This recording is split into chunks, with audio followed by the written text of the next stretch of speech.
All right, all right, all right. And this is James Jackson here with Anthony Martinez Briggs. And we are coming to you live because tonight is the album release for DOOTS Yes. and the Let Out 2. Yeah. So, what's going on? Yeah, I'm very excited to let out too. It is tonight. It's you're watching it probably if you're not watching this live this morning. I'm very excited. Age is out. I'm so proud of Dukes, and I'm so proud of the community that has rallied around to make this event happen, including you. Thank you, James. Oh, no worries. So we wanted to bring you a little quick PSA, a couple of issues going on in the community. I do these coffee break chats, and I thought I would do a special with Anthony, and we would talk about voting, we would talk about the census, and we would talk about unemployment. So let's talk about the census. What do you know about the census, Anthony? What I know about the census is that it's very important for us to fill out. In fact, I was just reading a quote from Killer Mike, who said, essentially that our response to the census is as important as our vote. I'm gonna let you talk a little bit more about that in a second, but I know that us responding to the census really helps us be represented where we are. It's about representation, but it's also about allocation, how the federal government and state governments and the local governments are receive and allocate funds. They got to know where you are and what you're doing to know that you need them. Yep. There was an OEOB report that estimated something like $2,000 a month for every individual who didn't fill out the census would be missed out by that local government. So it's super important for you to fill out the census. I know, rumors and innuendo go around all the time about the government and tracking people and stuff like that. Listen, the census is one of the few times where you definitely want the government to know where you are and what you do, and so fill it out. Please. It's important. Please fill it out. And you can go online and do that still. I know there's been rumors floating around about the census ending early or ending late, the deadline changing, etc., etc. If you haven't gone online and filled it out, find a census worker. They're hanging hang tags on your door because they know you haven't filled it out. And find a census worker and tell them, hey, I wanna participate in the census. So another important civic duty is voting.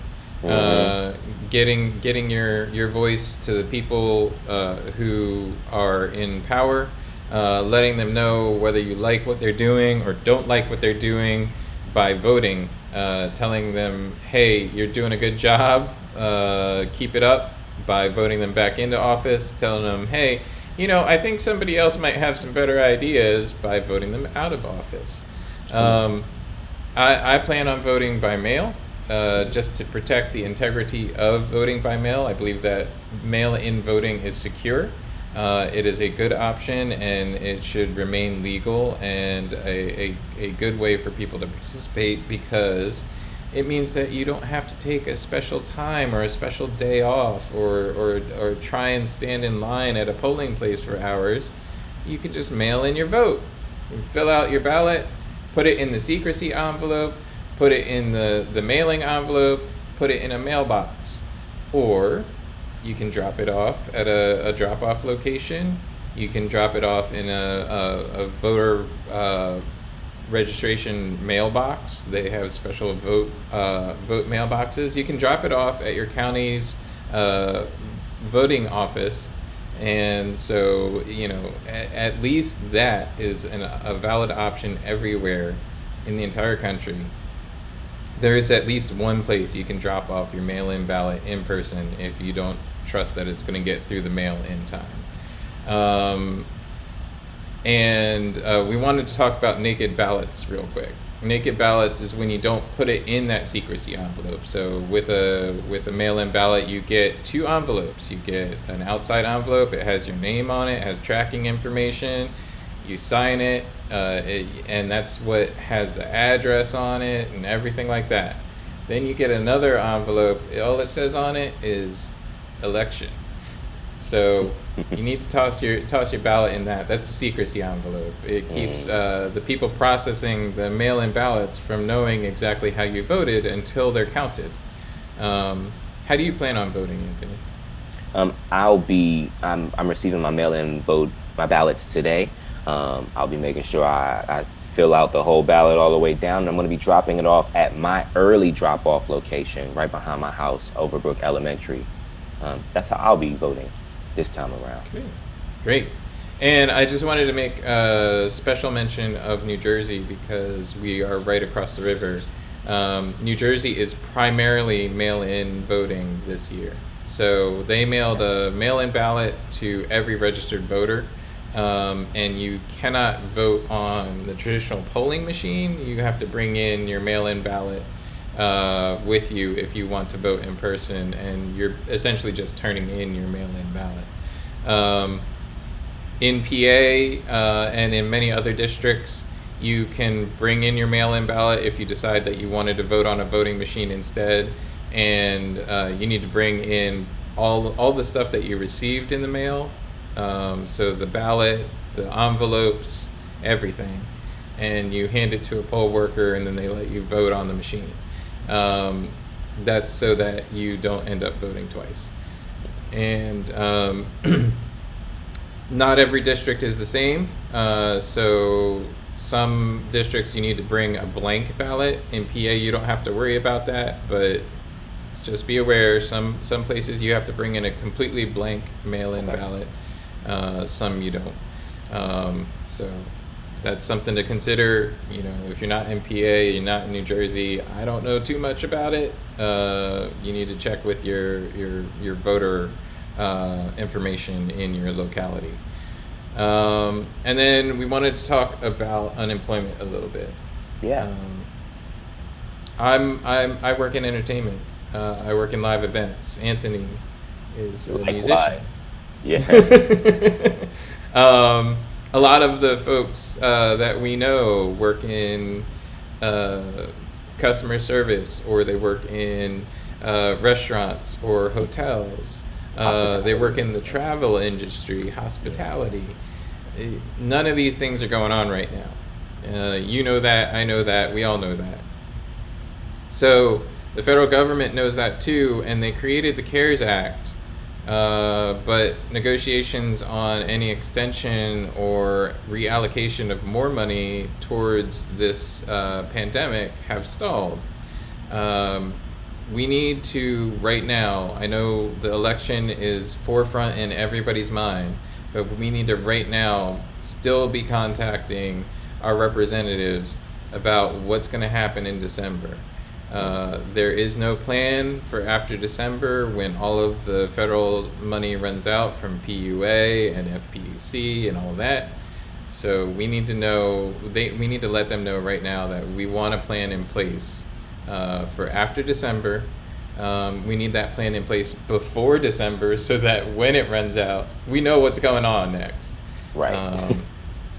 Yeah. So I mean, like, Anthony and I, we're not working. We're not working, live events.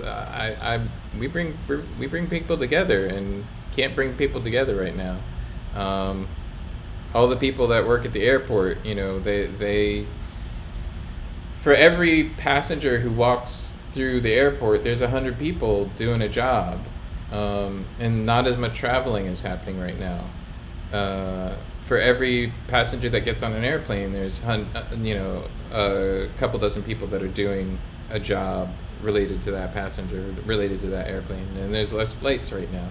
So all of this economic impact, economic fallout is just going to keep iterating, and we need a plan for support from our elected officials. You had a question, I think, and I can't recall it, Anthony. What you had a question about unemployment? Pretty simply, which is just like, as if you haven't already started to apply for unemployment benefits, or you're not already a part of that system, such as myself, just the nature of how my summer has been. I was wondering, like, is it still, should I be nervous? Like, should I even be trying? Right? You hear about a lot of folks who are going through some issues with their unemployment, and it makes some folks like myself be like, should I even try, or is it a lost cause? Am I too late? Yeah, no, yeah, you should absolutely try. You should absolutely be applying. Um, the CARES Act does not stop being funded until the end of December. So, because this was a federal program and created by the federal government, the application deadline for Pandemic Unemployment Assistance (PUA) doesn't end until the program ends. Each state has its own regular unemployment compensation, and that unemployment compensation has different rules. So some deadlines might have passed for that, but Okay. if the deadlines have passed for that and you're denied for regular unemployment compensation, that makes you eligible for PUA if you're unemployed. Also, don't worry about if you've been doing a little bit of work here and there to get by.